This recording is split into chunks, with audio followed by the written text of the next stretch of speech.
लगातार आए दिन सुप्रीम कोर्ट कॉस्ट इंपोज कर रहे चेक बाउंस केस में 138 एनआई एक्ट के केसेस पर एक्यूज्ड के ऊपर 1 लाख रुपए, 2 लाख रुपए, 5 लाख तक की कॉस्ट इंपोज कर रहे सुप्रीम कोर्ट ऑफ इंडिया।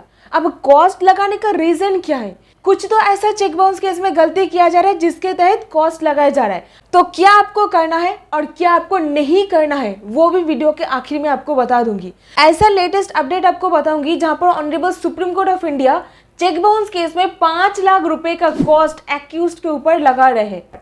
तो क्या है ये नया डेवलपमेंट? आइए चलिए जान लेते हैं, क्योंकि एपेक्स कोर्ट माननीय सुप्रीम कोर्ट जो कहेंगे वो हम सभी को मानना ही पड़ेगा। देश में जो 64% जुडिशियरी में चेक बाउंस केसेस पेंडिंग है ना, ये जुडिशियरी का गला एकदम चोक कर रहा है। इस तरीके से जो केसेस सुप्रीम कोर्ट के द्वारा डिसाइड किया जा रहा है, इसके ऊपर बेस करके ही इसका भी डिसीजन आने का चांसेस बहुत ज्यादा है, क्योंकि ये एक प्रेसिडेंट बनता चला जा रहा है। तो जुड़े रहे मेरे साथ।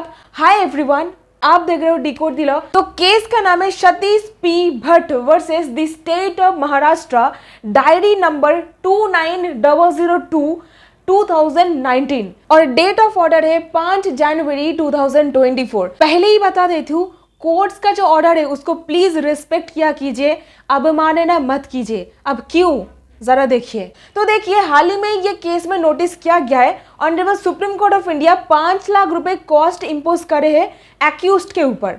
तो सुप्रीम कोर्ट क्या किए, इस केस में जो जमानत दिया गया था और जो इंटरिम प्रोटेक्शन दिया गया था उसको सस्पेंड कर देते। बोले कि 5 लाख रुपए आपको इमीडिएटली जमा करना पड़ेगा और 10 महीने का सजा यहाँ पर सुनाया गया था। तो कौन सा ऐसा गलती है? तो देखिए, कंप्लेनेंट यहाँ पर केस शुरू किए थे 2007 पर।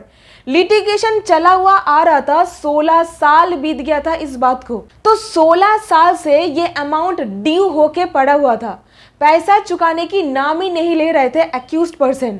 और इसी टाइम पीरियड के दौरान सेवरल कोर्ट्स के द्वारा सेवरल ऑर्डर्स पास किया गया।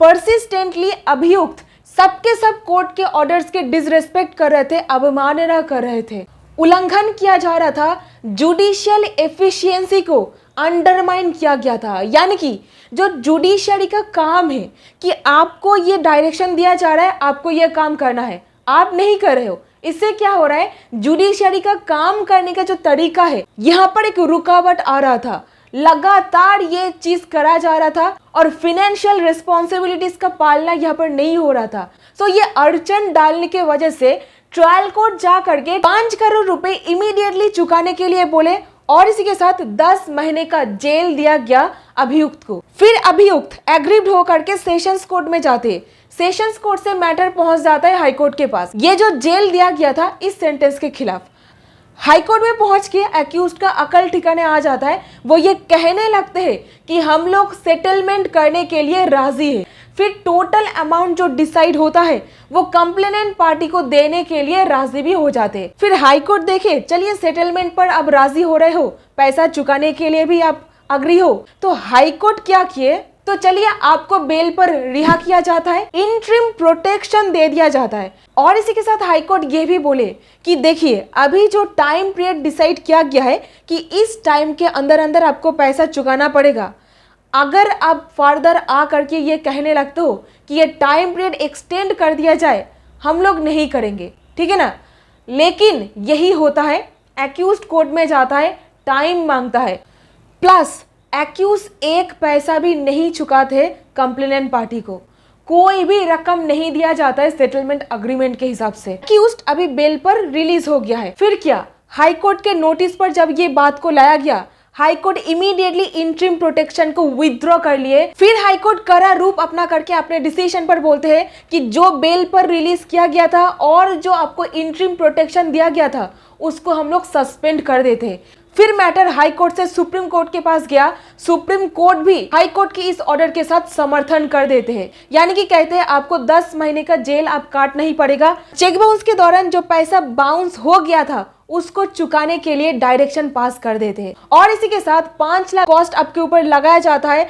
आप जुडिशियरी का जो टाइम है इसको खराब कर रहे हो, कंप्लेनेंट पार्टी को हैरेसमेंट कर रहे हो, तो मेन रीजन क्या है आपको समझ में आ रहा है? आई होप जब आपको लग रहा है कि आप एक लीगली एनफोर्सेबल डेट चुकाने में मजबूर हो, आपके पास ये पैसा चुकाने के अलावा कोई और रास्ता ही नहीं बचा है, फिर भी आप मैटर को एस्केलेट कर करके हाई कोर्ट्स, फिर सुप्रीम कोर्ट, एकदम एपेक्स कोर्ट तक पहुंच जा रहे हो, वहां पर तो जुडिशरी का गुस्सा आना लाजमी है ना? तो 5 लाख रुपए कॉस्ट ये जो लगाया गया है, ये कोई नया बात नहीं है। आए दिन सुप्रीम कोर्ट इस तरीके का जजमेंट पास कर रहे हैं। 16 साल हो रहा था केस को कंटिन्यू चलते हुए, सेटलमेंट टर्म्स में जो लिखा गया है उसका भी अवमानना कर रहे, तो कॉम्प्रोमाइज का कोई भी रिजल्ट नहीं। तो देखा आपने, लगातार कोर्ट्स के ऑर्डर का डिसरिस्पेक्ट किया जा रहा था, और यहीं पर honourable supreme court of India का एक लैंडमार्क जजमेंट है। यहाँ पर सुप्रीम कोर्ट बोल रहे हैं जितनी जल्दी हो सके अर्ली स्टेज पर कॉम्प्रोमाइज करने के बारे में एक्यूज पार्टी को सोचना चाहिए, लेकिन ऐसा भी नहीं है कि कॉम्प्रोमाइज अगर बाद में आकर के करने की कोशिश की जाएगी तो उसको हम लोग नकार देंगे, ऐसा भी नहीं है। लेकिन अर्ली स्टेज में ही कॉम्प्रोमाइज करने के बारे में आपको सोचना है। तो चेक बाउंस केस, जैसा कि आप सभी लोगों को पता है, क्रिमिनल केस होता है। आपके नाम पर क्रिमिनल केस फाइल किया जाता है, और क्रिमिनल केस तब तक चलेगा जब तक आप पैसा पूरा नहीं चुका देते हो, है ना? क्रिमिनल लाइबिलिटी कंटिन्यू हो सकता है पैसा पूरा चुका देने के बाद भी। पैसा चुकाने का एक लीगली एनफोर्सेबल ड्यूटी है, मुझे चुकाना ही है। तो वहां पर केस को क्यों खींचना? टाइम वेस्ट हो रहा है सबका, जुडिशरी का, आपका, जो कंप्लेनेंट पार्टी है उनका तो हैरेसमेंट का कोई ठिकाना नहीं है। सुप्रीम कोर्ट भी समर्थन कर देते हैं, प्रोटेक्शन को उठा लेते हैं, अपील को कर दिया जाता है पूरा डिसमिस। यही होता है कोर्ट के ऑर्डर ना मानने का नतीजा। पर हाँ, कॉम्प्रोमाइज करते ही क्रिमिनल लाइबिलिटी भी खत्म हो जाएगा, आपका जो ये जेल जाना फिर वापस आना ये सिलसिला खत्म हो जाएगा, ऐसा नहीं है। ये वीडियो जरा देख लीजिएगा। तो एक लेटेस्ट जजमेंट 138 एनआई एक्ट जरा ध्यान में रखिएगा, लिंक डिस्क्रिप्शन बॉक्स पर है, डिटेल में पढ़िए। तो एक लाइक कीजिए, चैनल को सब्सक्राइब कीजिए, और जरूर इस वीडियो को शेयर कीजिए, कानूनी जागरूकता फैलाने में मेरी मदद कीजिए। बहुत बहुत धन्यवाद आपका।